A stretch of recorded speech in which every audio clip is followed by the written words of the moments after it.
You are listening to the People Centric Podcast, where we talk through the toughest challenges that people face at work and give practical advice to fixing those challenges.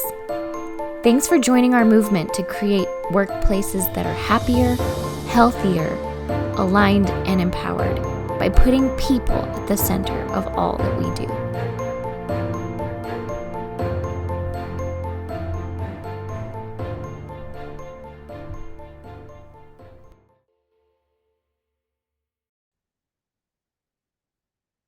Hey, People Centric leaders, it's Stephanie Anderson. Welcome back to another episode of the People Centric Podcast.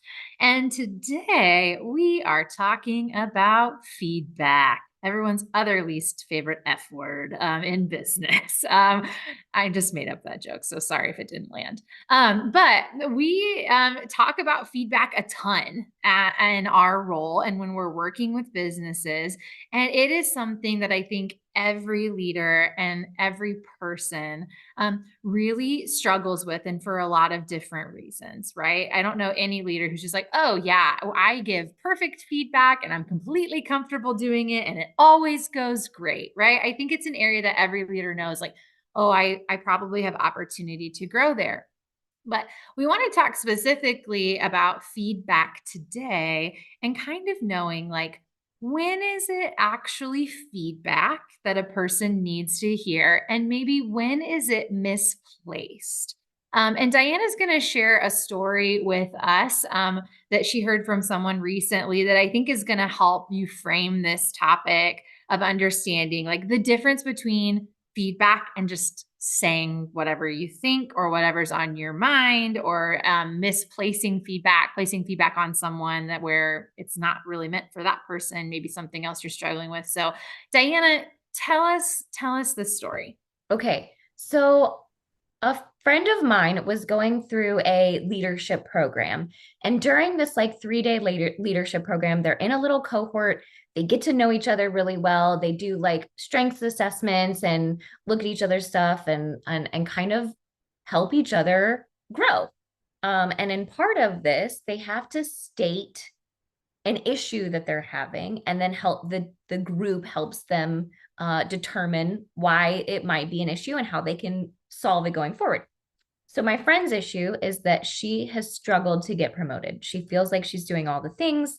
She is highly regarded in her field. She's highly regarded in her office. She has gotten 360s done and worked on all of the things that the leadership asked her to work on. She has clearly stated she wants to move up, all of the things. And so she's saying this during the questioning, and they're asking questions about it and they're digging deeper. And by the end of it, or near the end of it, the team is like, man, if all you're saying is true, it's really unbelievable that you haven't been promoted. And that really sucks. And there's got to be office politics and things like that involved. And one person chimed in and said, I do see something in you that could prevent you from getting promoted. And my friend was like, tell me, what is it?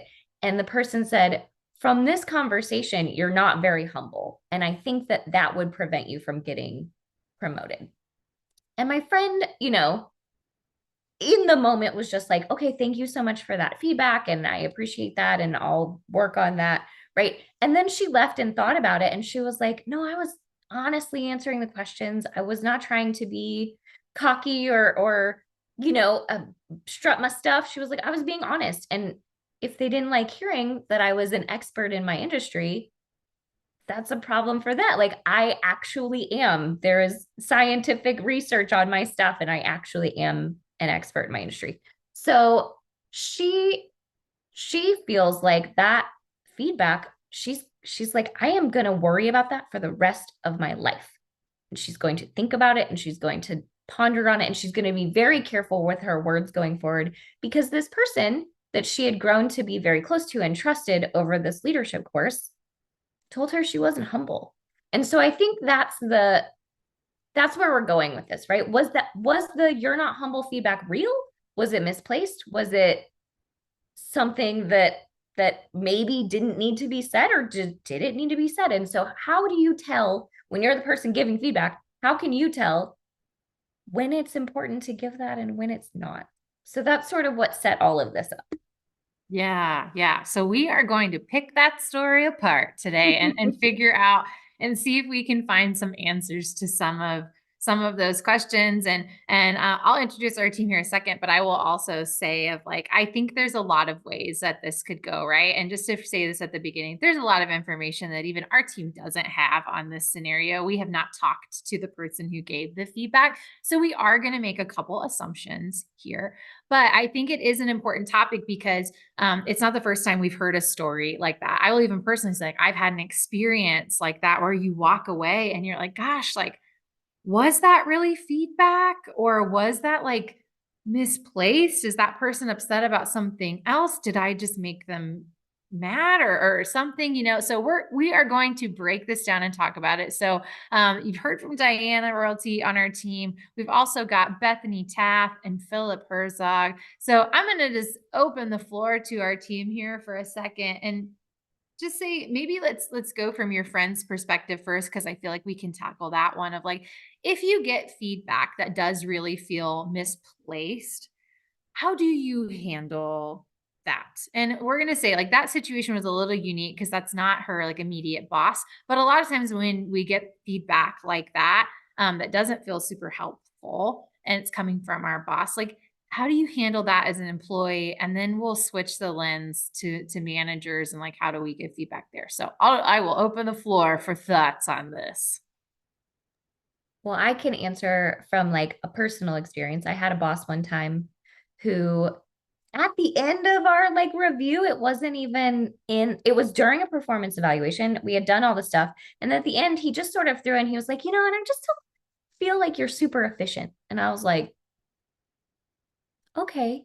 Because being efficient is like literally one of my core values. And that stung. So in the moment, I was not pleased with that comment. So in the moment, I just paused and I was like, okay, well, what are you seeing that maybe I don't see? And what parts are you seeing that aren't very efficient? And I would love to work on those. And he thought about it for a minute. And he was like, you know what? I don't know. I don't have anything now. But I think it was important for me to ask the question instead of just like letting it go and be like, oh, okay, great. Yeah, we'll talk tomorrow or whatever, or thank you, I'll work on that. I think it was important to ask the question and take that a step further. Like, what are you seeing that maybe I don't see? And what one thing is bothering you about my efficiency, quote unquote, right? So I don't know. I think maybe asking a good question after you feel like you've gotten something very direct that you don't understand. Yeah, I like that a lot. Especially for those of us who deal with and struggle with people pleasing tendencies. And am pretty open that I'm one of those people. It's like sometimes when you get that comment, if you can't immediately then like apply some fact to your thought process, you start spiraling. Right. And so I have just learned for myself is like, oh, okay, if I get that, instead of spiraling and being like, oh my God, they think I'm terrible at everything. But I've never been efficient. It's like, yeah, like ask that question and say like, oh, well, like, tell me more. Like, can you share some examples with me? I like that. Yeah, Bethany or Philip, any thoughts on like, if you get that kind of feedback or how you can best respond? I don't know. My tendency is this is just my personal probably preference, but I think it's like in that setting, what was really hard about the story that you shared, Diana, and sorry, baby sounds in the back, is that it was in front of a lot of people, which makes it feel a little bit harder and more personal, which is just kind of how that situation was set up. And so for me, I'm like, if I got that kind of feedback somewhere, I'd probably want to have like more of a one-on-one conversation with that person, not to tell them they shouldn't have given me that feedback necessarily, but just to ask those questions that you asked, Diana, to say like, oh, maybe they do see something that I don't see, or maybe they just completely misread what was happening or the situation or things like that, because we don't know each other very well, or it was just a really small just like a really small snapshot of what's going on, and they didn't really get to see the bigger picture. And maybe they would still come back and say that to me, who knows? But I think that's the biggest thing that I see here too. That's hard whenever you're giving or receiving feedback, is if there's not a relationship there, feedback generally doesn't go very well. So if you don't know that person very well, and you're just offering your own observations, it's hard. And that's something that we have to do a lot with people within our job, is that we are coming into organizations and we could just give some feedback.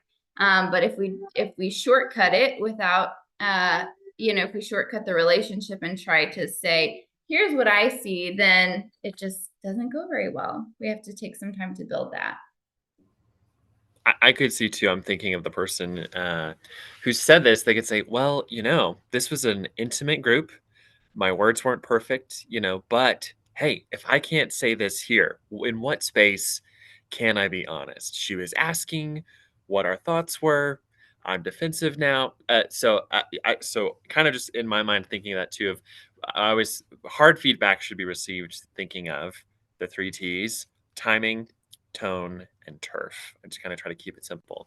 And while the timing may be like, yeah, she's asking now, to Bethany's point, you're like, the turf. You're like, you're in a group setting, and that's a really personal thing to say, which is very different than, can you grow this skill? And I kind of think, if feedback is about something that can grow and change, Diana, even to your example, efficiency. And it's like, oh, okay, what is that? And it's a hard thing to question, because now if I've just been told I'm not humble, and I say, oh, well, tell me where and how I'm not humble. That's a very arrogant sounding question, right? So it's just a lot of things that were set up. And I would, if we're assuming the better intent, this person probably used poor words to try and articulate something they could see, which could be an area to grow. I think sometimes too, with things like this, identity-based insecurities, this person might also struggle with humility. So they might just see that in other people and perceive confidence as ego, when, to your point, this is just an expert who's like, I can own confidently what I'm good at and seek to grow, which it sounds like she does. The final part I thought I guess I had too is just the idea of the people around her. And I would wonder if they noticed it as being a strange, like if they noticed that it was as strange as opposed to, maybe it was something that did kind of roll off their back. So knowing that there's good rapport, if I was encouraging or coaching someone in that situation, without making it like a gossipy thing, I'd be like, hey, it was a group setting. So maybe like just ask, if you have one or two people in that group you're really close to, ask them and just be really candid, not to trash the person who said the other thing, but also go to them and follow up and be like, hey, uh, I want to give you some feedback. Your statement has really been sitting with me.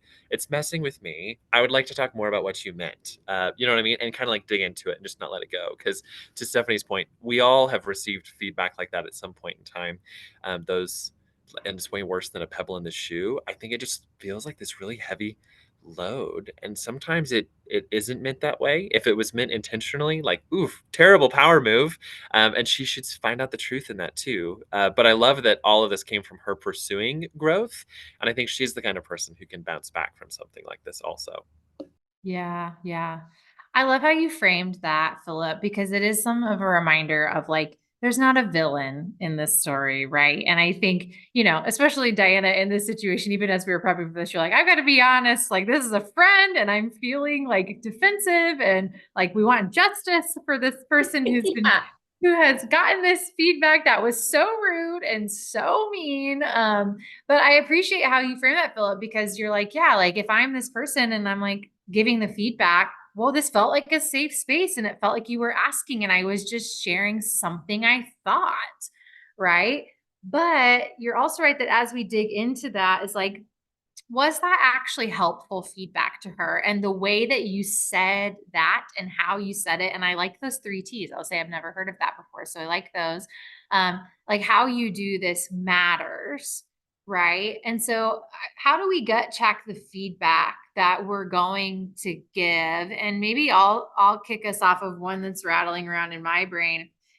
Is like if you feel yourself starting to say statements that like you are this or you are not this, then that's not really helpful feedback, right? And like I would love for our team to talk about that and why too, because even Diana, hearing your story of like you're just not very efficient, or I've gotten that before of like, oh well, you're just not very humble, or you're not very this, like why is that not helpful? And so how do we gut check that? If we're hearing ourselves say, I need to tell this person they are this or they are not this, why is that not helpful? Oh man. First of all, I also want to say, Philip, timing, tone, and turf. Nice. I like that. I'm totally gonna use that. I Uh, did not create those, but com major, we do come up with some fun stuff. Yeah. I So like yeah, it. got I to give like credit it. where it's due. I love it. But to your point, Stephanie, I think when we start saying someone is or is not something, it starts to feel like an attack, right?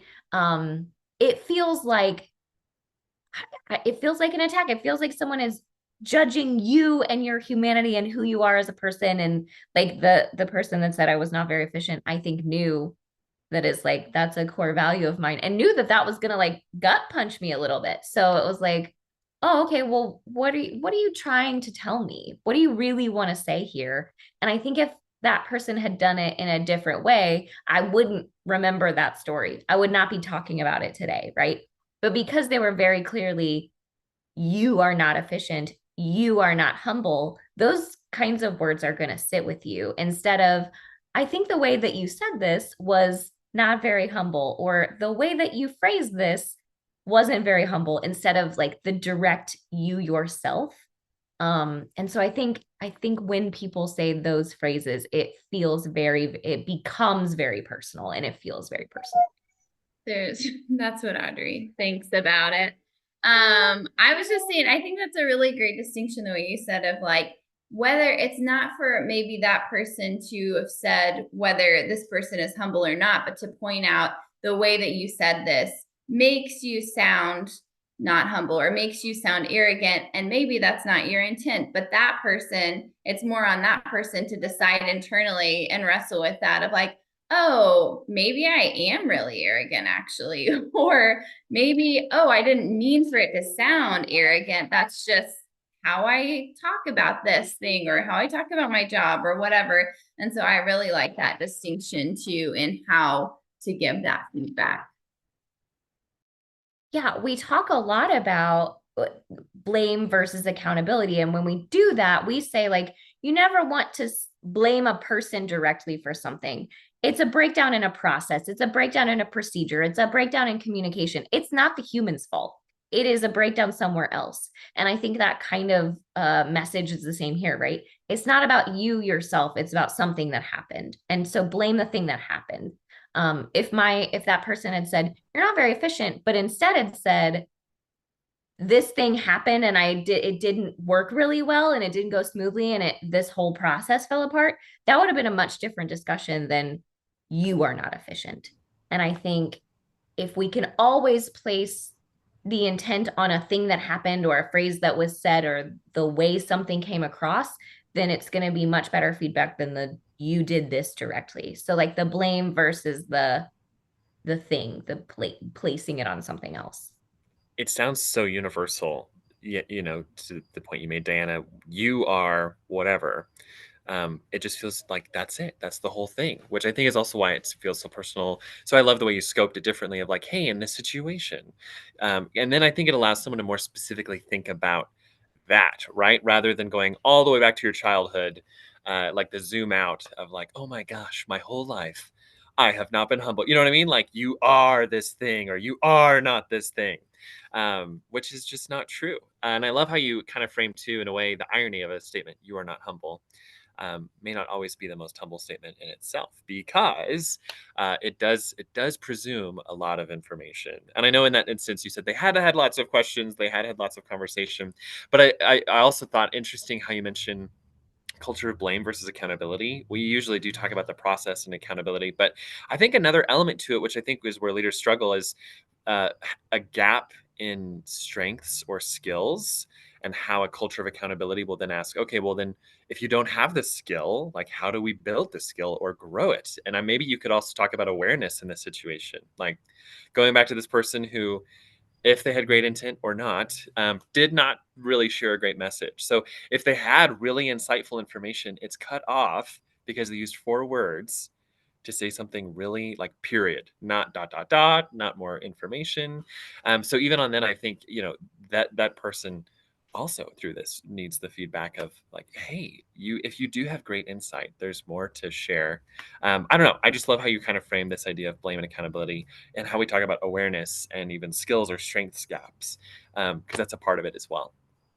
Yeah. And I do think that the best feedback is specific. So those really broad statements about a human probably are not helpful for anyone. Even the good statements, right? Like, Philip, you are amazing and I adore you. But like, why? Right? Like, why? What did I do that you think is amazing? Why do you enjoy working with me? Like, the Oh, more I'm specific so you can get, humble. I know. I'm I so know, humble. I know why I'm amazing. Yeah. I know.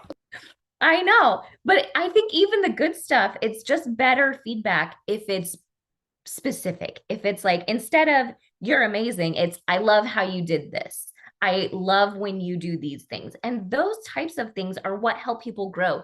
That's what help people find their strengths. That's what helps people understand the things they're good at, instead of these very weird, broad statements about them as a human being in general.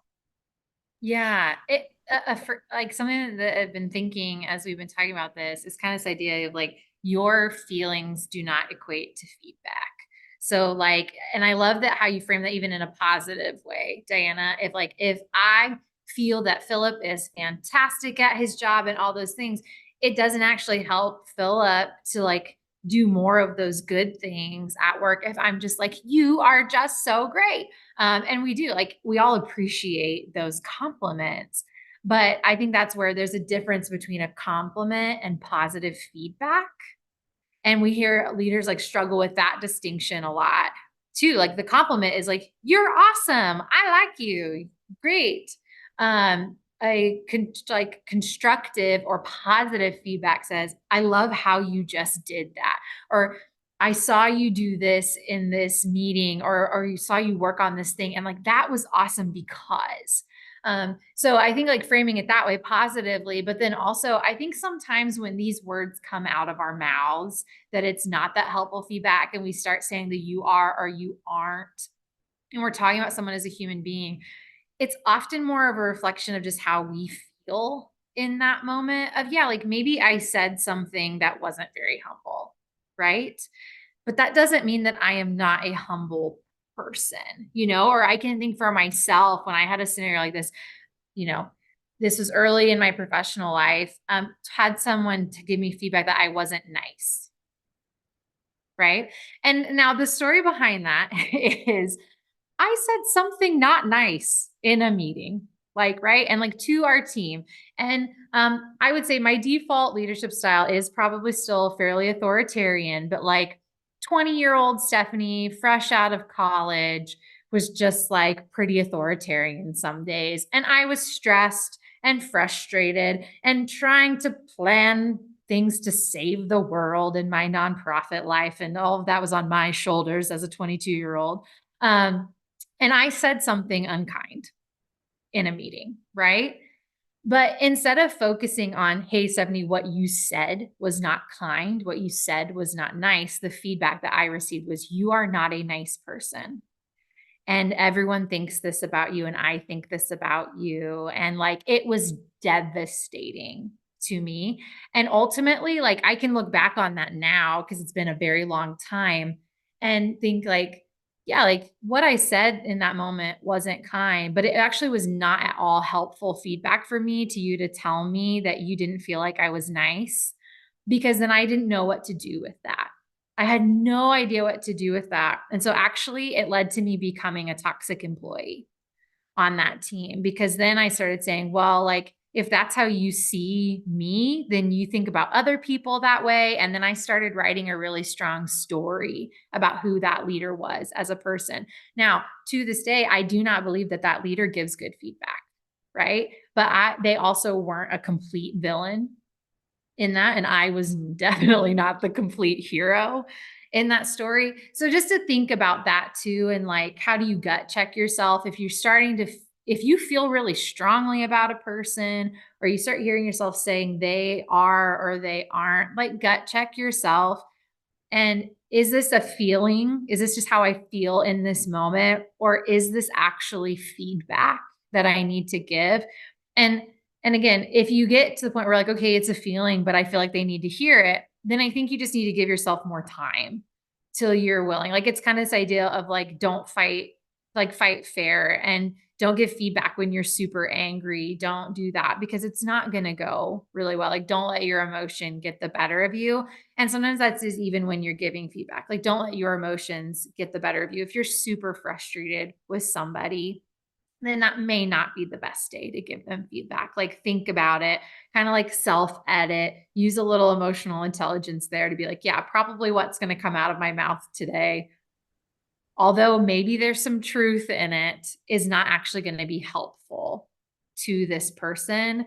And like I need to think of maybe specific examples or things that I could point to, so I'm not just blaming them as a human being and saying you're not humble, you're not nice, of like what would actually help them grow.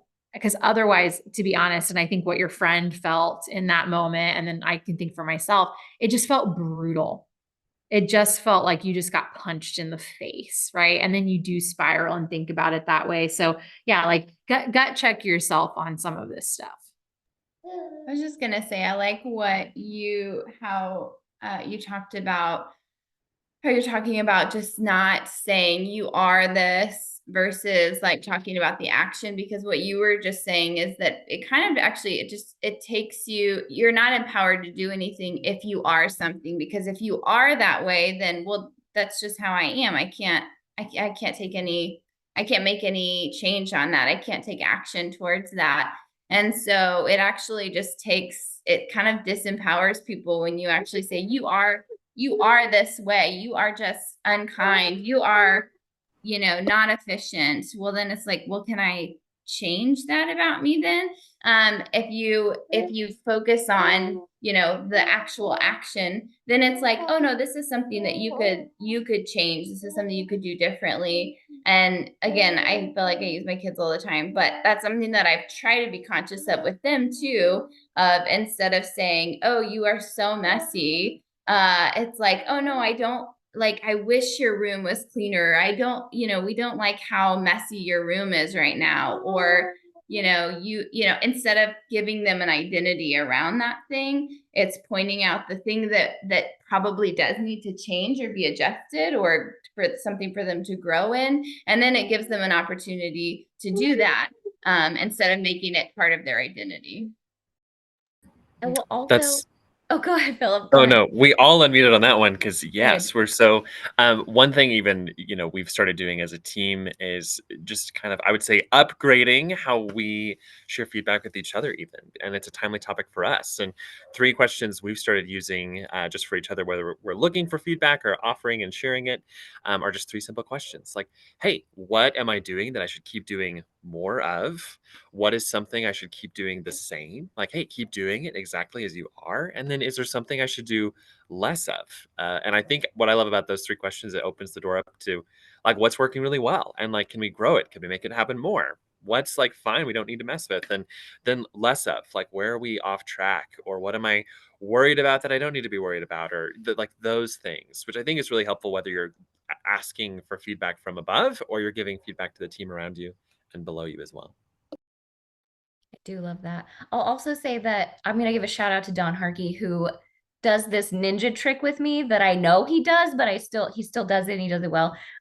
When he's giving me feedback, he'll say things like, I feel like you struggled with this. And he'll be very specific. I feel like you struggled with this thing, or I feel like you didn't do as well at this thing as you had hoped you would. And then he'll put it back on me and be like, what do you think about that? Right. And so he just makes this statement of like, I feel like you probably, and then he wants me to talk about it. Right. Which I think is so brilliant, because then it's me unpacking the thing and it's not him directly saying, this didn't go well, or you didn't do what I expected, or you didn't hit the expectation. Right. It's him saying, how do you feel you did? How do you feel that went? And instead of like directly giving feedback, he lets me unpack it for him.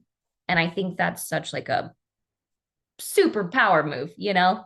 It's so good. Yeah. Cause no one likes being told what they feel or think. of like, I know you feel this way about that. And then if you're a more assertive person, you're like, no, you don't. No, you don't. No, you don't know that. But no human being likes being told how they feel. So that's why you're right. It is like a super like Jedi trick, but we can all learn it of just saying like, hey, like I kind of noticed this. Like, is that how you actually feel? Like, were you happy with that? Like, I just noticed, like, yeah, like when after that happened, like, you didn't seem like your normal peppy self, or like I could, like, your face changed in that. And I like, it seemed like you were disappointed, or it seemed like it didn't go how you wanted it. Or, I could see you kind of beating yourself up after that. Like, tell me more.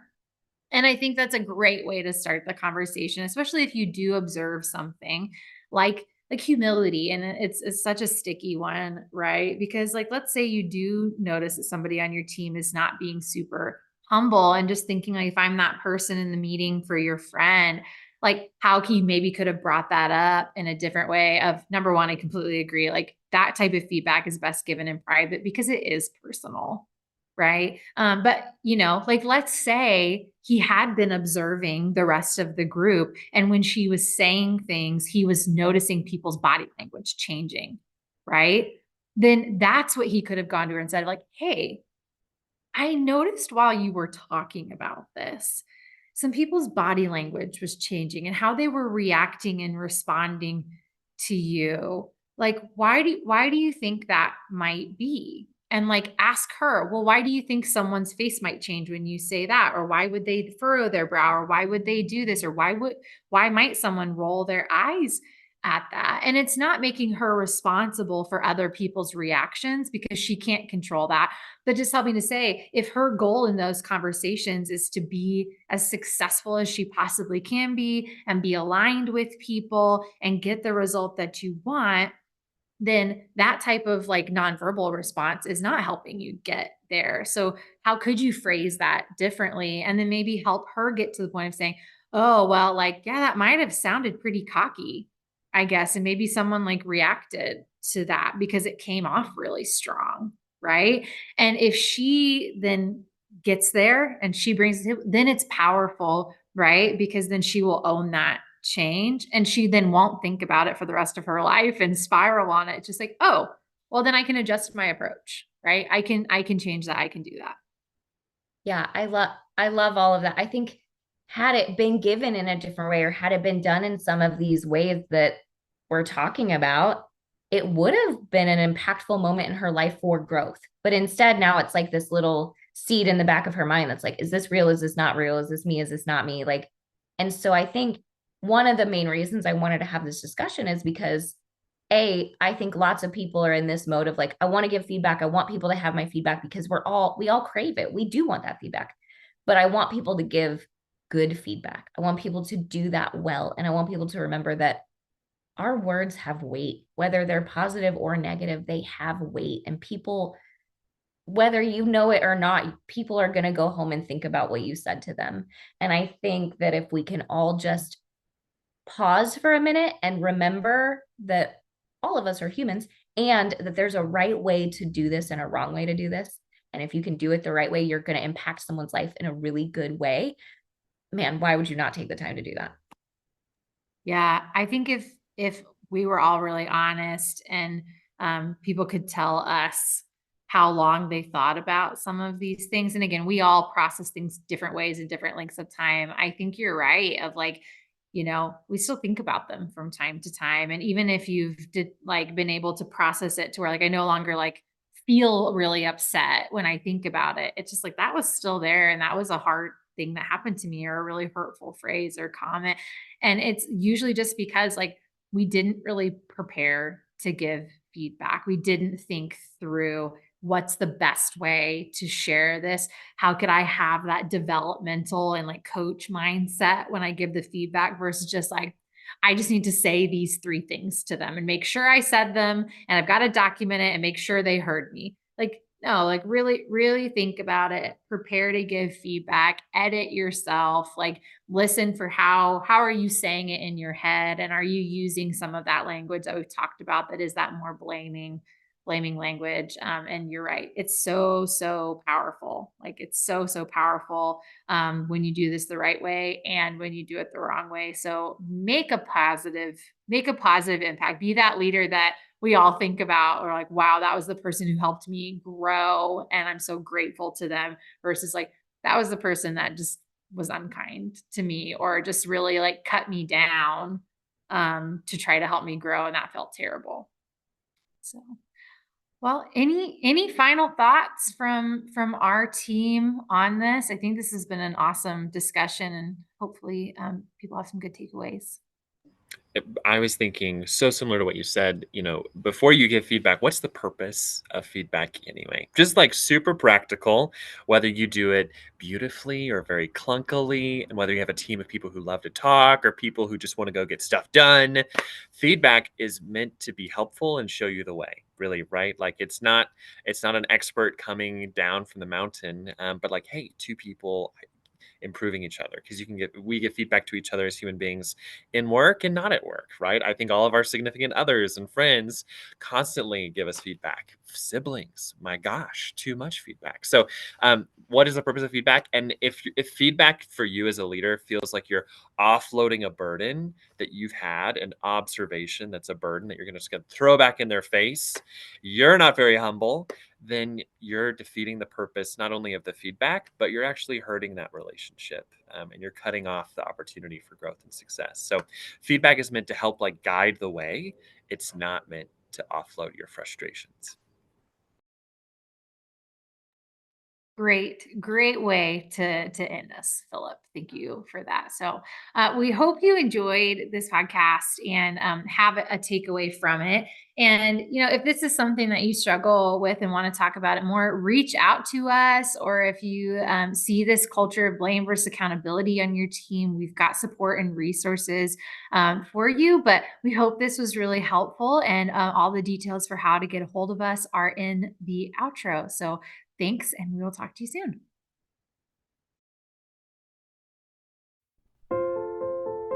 Thank you for listening to the People Centric Podcast. We are so grateful for you joining us every week. If you like this content, please like and subscribe. Also, feel free to share on your social media with everyone that you know. It really does help us. If you would like to contact us, I have put our information in the show notes. Please reach out anytime. We love hearing from you. We will be back next week with a new topic. Until then, be well and lead well.